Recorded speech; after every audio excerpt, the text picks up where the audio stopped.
प्रासंगिक हो गया है। समगच्छध्वम् यानी सभी साथ मिलकर चले, संबद्धम् यानी सभी मिलजुल कर आपस में संवाद करें, और सम्मो मनानस्य जानताम् यानी सभी के मन भी आपस में मिले रहें।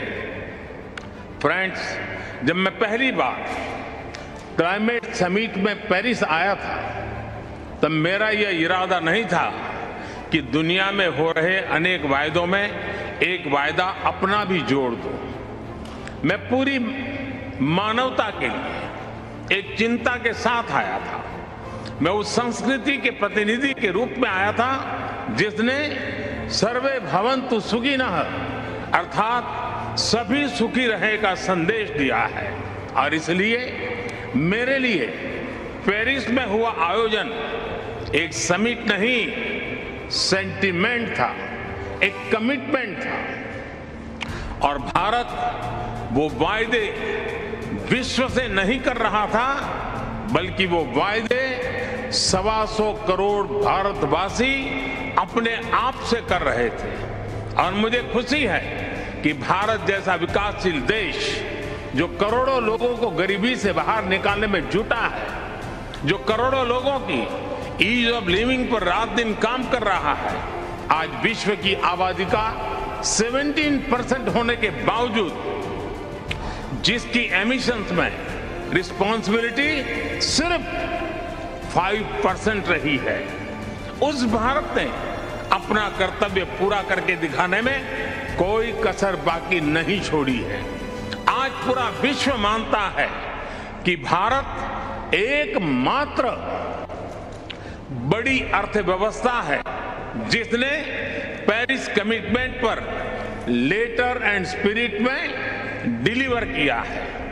हम संकल्पबद्ध होकर हर संभव एफर्ट्स कर रहे हैं, परिश्रम कर रहे हैं और परिणाम लाकर दिखा रहे हैं।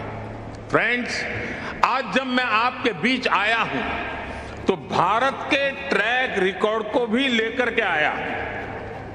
मेरी बातें सिर्फ शब्द नहीं हैं, ये भावी पीढ़ी के उज्जवल भविष्य का जयघोष है।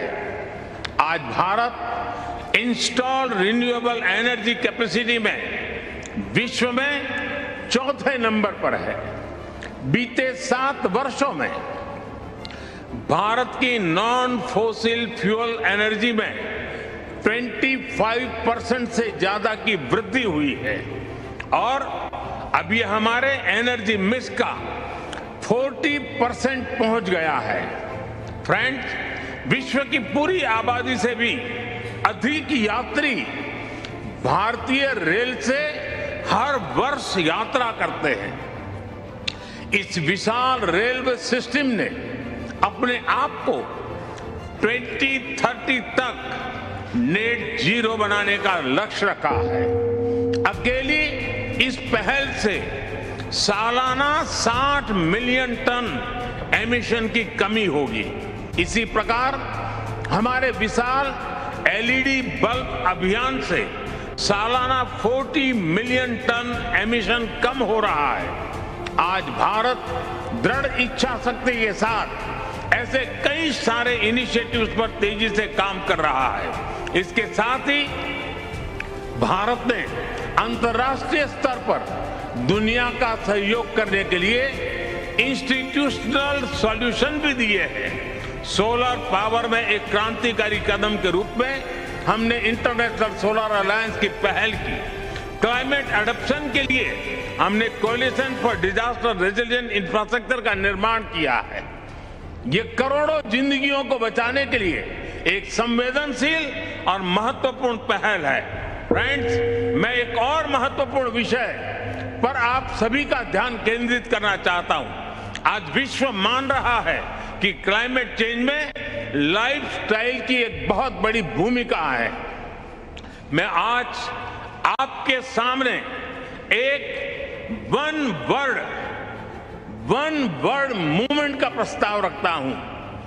वन वर्ड एक शब्द क्लाइमेट के संदर्भ में, वन वर्ल्ड एक विश्व का मूल आधार बन सकता है, अधिष्ठान बन सकता है।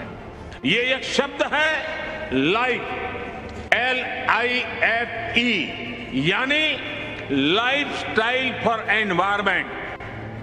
आज जरूरत है कि हम सभी लोग एक साथ आकर कलेक्टिव पार्टिसिपेशन के साथ लाइफस्टाइल फॉर एनवायरमेंट यानी लाइफ को एक अभियान की तरह आगे बढ़ाएं। ये एनवायरमेंटल कॉन्शियस लाइफस्टाइल का एक मास मूवमेंट बन सकता है। आज आवश्यकता है माइंडलेस और डिस्ट्रक्टिव कंजम्पशन के बजाय माइंडफुल और डेलिबरेट यूटिलाइजेशन की।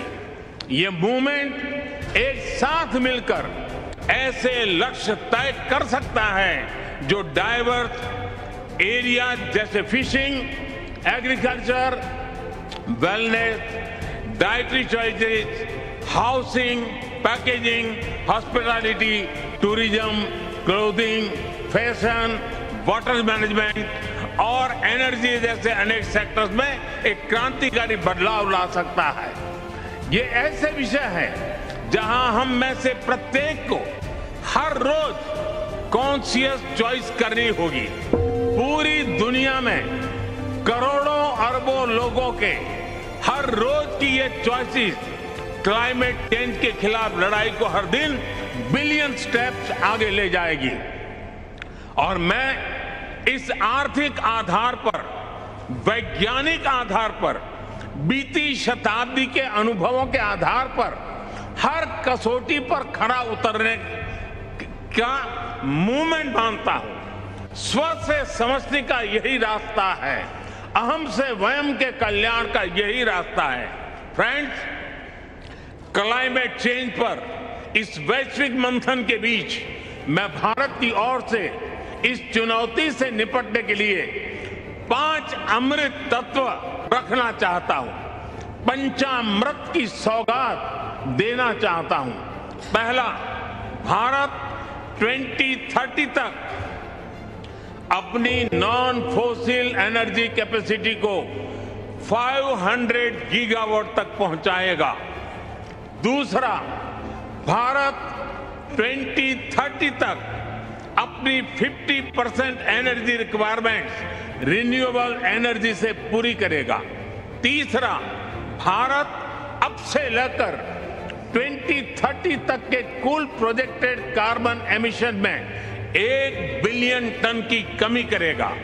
चौथा, 2030 तक भारत अपनी अर्थव्यवस्था की कार्बन इंटेंसिटी को 45% से भी कम करेगा।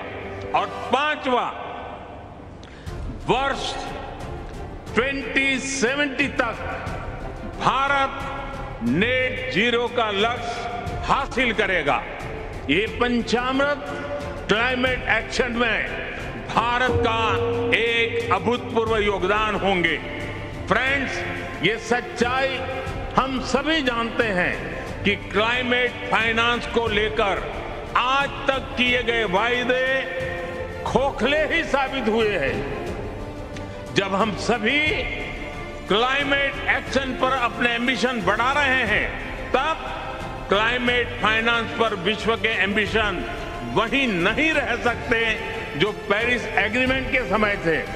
आज जब भारत ने एक नए कमिटमेंट और एक नई ऊर्जा के साथ आगे बढ़ने का संकल्प लिया है, तो ऐसे समय में क्लाइमेट फाइनेंस और लो कॉस्ट क्लाइमेट टेक्नोलॉजीज का ट्रांसफर और महत्वपूर्ण हो जाता है।